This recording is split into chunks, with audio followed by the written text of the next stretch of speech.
All right, so now here we go. This is Tim Wright. Welcome to Being Reintegrated. So we're looking at the first 10 chapters of Genesis, as was talked about before. I can find no better way than to talk about reintegration than to talk about these chapters. So it says, in the beginning, God created the heavens and the earth. This is Bereshit.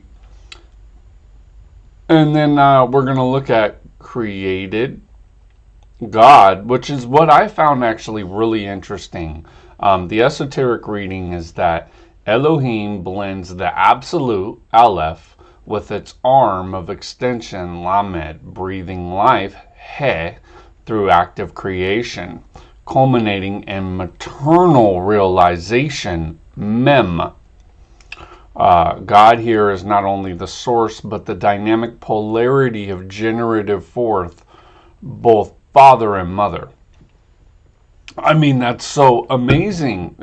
To me, it's amazing. I don't know why this had never been done before. I think it's just the beauty of Shavet that we're able to actually read what God means in the Hebrew ideograph letters. I had a buddy recently that showed me that we are not so far removed from ideographic understandings because we use meme and emojis. So that's exactly what this whole doctrine is that the Hebrew language is one big set of emojis to those who have the inner understandings. And I joked with him, I was like, yeah, they're going to think we're so obsessed with eggplant, it's ridiculous. Any person using emojis knows that it's not eggplant, but they would have looked at us anachronistically in the future and thought, we're obsessed with eggplant. Of course, it brought to my mind the phallicism of ancient Greek periods, but absolutely, oh my eye. Whew. Absolutely, it would show that we are not, in fact, obsessed with eggplant. That, we have this kind of emoji of being PC, and that's why we share that. Plus, it's a funny way to flirt and everything. I don't think anybody's really using eggplant as a serious replacement, but it just goes to show some of the elements that go into this entire analysis could be wrong. If they started looking at the soil that we put our vegetables in and looking for the most appropriate eggplant environments, they would be 100% wrong. They would say that eggplant affects the central nervous system, and we had a predisposition toward whatever planetary harmony that eggplant, brought out, and that we were really seeking. I mean, you could get really extreme with this. We were really seeking the active ingredient of the eggplant, which is a form of neurotoxin that they use in Colombia in a drug that they use to induce suggestibility to subjects called scopolamine. But here's another weird thing, is that scopolamine is also used for nautical boat sickness, seasickness. So you use scopolamine or whatever, and it causes some kind of vertigo symptoms to readjust in you, and you're not actually in a state of, complete and utter dismemberment while you're on the sea. So the point is that if an anachronistic researcher looked at our use of the eggplant emoji, all kidding aside, they would lead to conclusions that have nothing to do with our actual use of the eggplant. Well, his illustration of that, of course, with other symbols, but his illustration with that showed me that what if we're looking at the Hebrew alphabet all wrong? What if Shavet and a lot of these other people have it directly in hand? They know exactly what they're doing. No pun intended. They know exactly what they're doing here. So the reading of Elohim, God, it's different than El, it's Elohim. And so they put that He, Yod, and final Mem there to kind of show that it's not just a paternal force that's trying to take over everything. And God is not some patriarchal lightning bolt thrower. That's a misinterpretation of the language. I was thinking about this while doing volume 3 about Noah and everything. How, was it really God that suggested to Noah to build an ark? And I thought that's so peculiar that people of that time would be told to make an ark. It's they didn't have boats back in the very, very pre Semite, religion's roots, where Noah was said to come from 6,000 BC or something like that, some crazy number. 9th century. And so what I'm saying is that what if it's an anachronism of the story of those who were in mariner society and not a real reflection of anything to do with the ark? That goes to show that all of the stories that are related to the ark, all of them could be misinterpretations, very similar to the way that we misinterpret, space travel. Now, we could be just sending ourselves imaginary categories that we're fulfilling. So I don't know any of this stuff. I'm discovering it anew for the first time.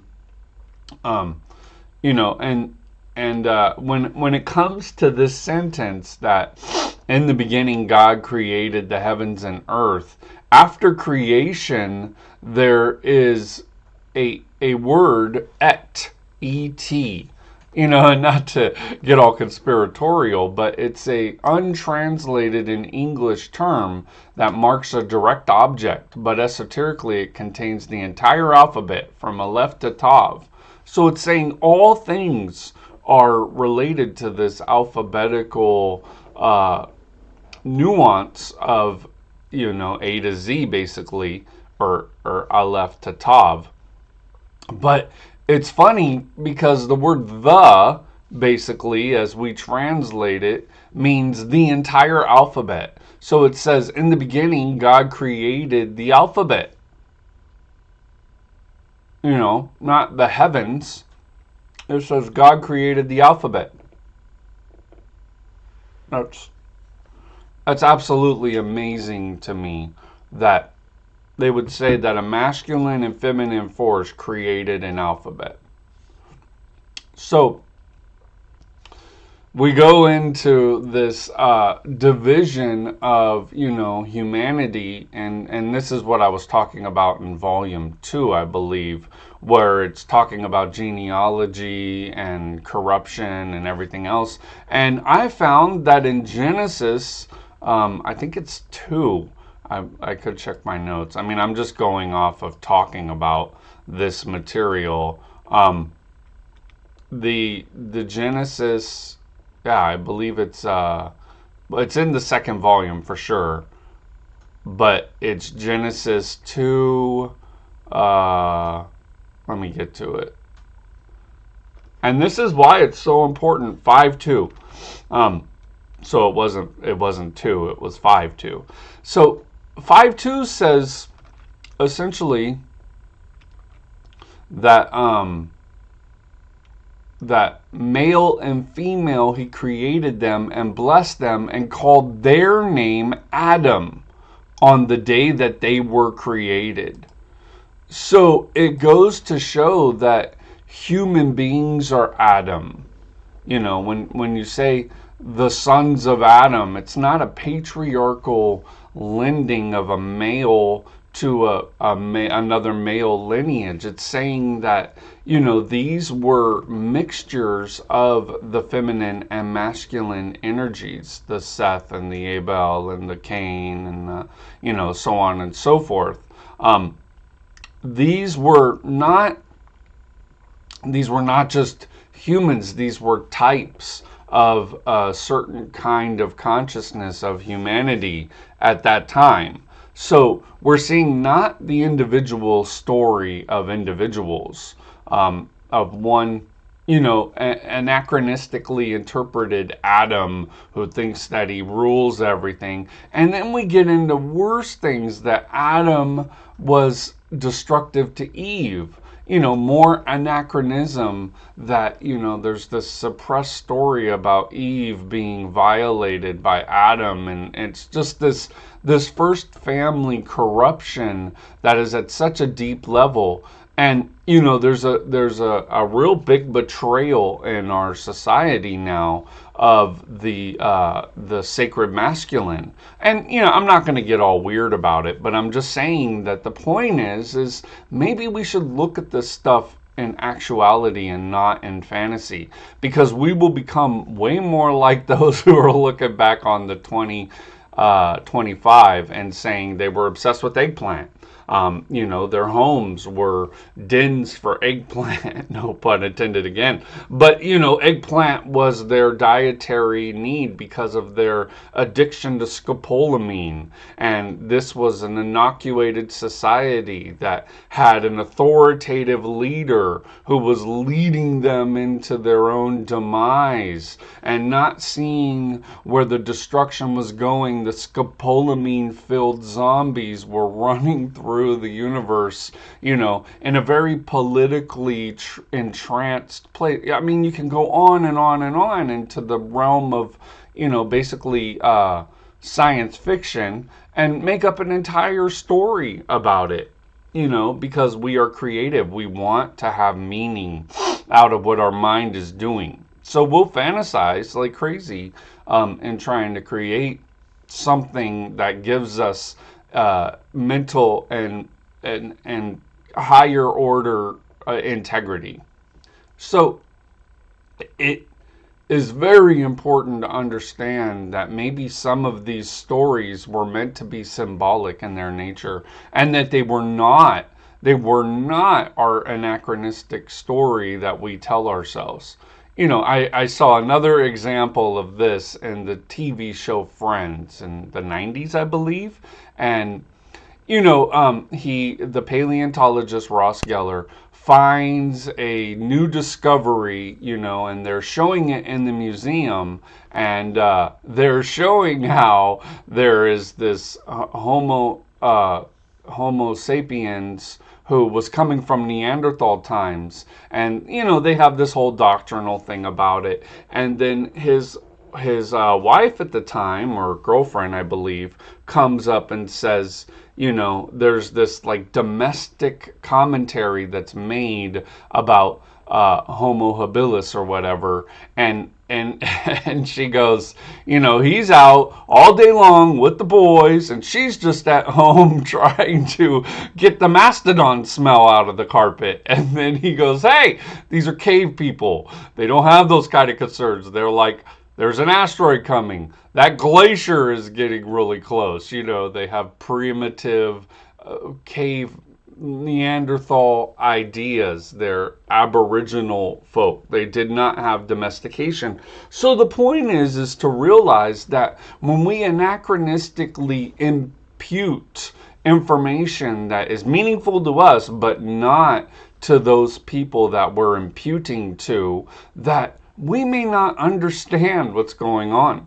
I mean, you see, I'm wearing Versace, and I got kind of a swag. I don't know. They making fun of me for wearing a hat, saying I have no hair, but I do. The point is that I learned in LA how to dress the way I like. Now, it may not be the way that other people like to dress, and that is absolutely okay. I wear bright clothes, that's kind of my thing. Now, they could look at that anachronistically from, how they looked at like easy riders. I ride a motorcycle too. But the point is they looked at easy riders as weirdos because they expected them to have the same value system as they did in the South.